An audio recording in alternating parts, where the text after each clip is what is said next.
So magandang tanghali po sa ating lahat. Ipapakita po namin ang distansya ng stirrups dito sa mating art ng 4x4 by 6 feet, no? Kung makikita ninyo yan, ayan, kung makikita ninyo. So unang-una, ito po ay 3 inches. So dito maglalagay na.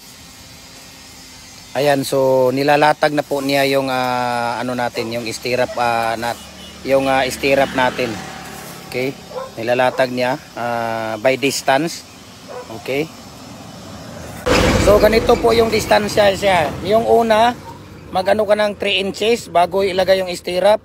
Tapos yung pangalawa, ayan, 15. So 15. Tapos yung pangatlo, 27. Tapos yung pang-apat, 39.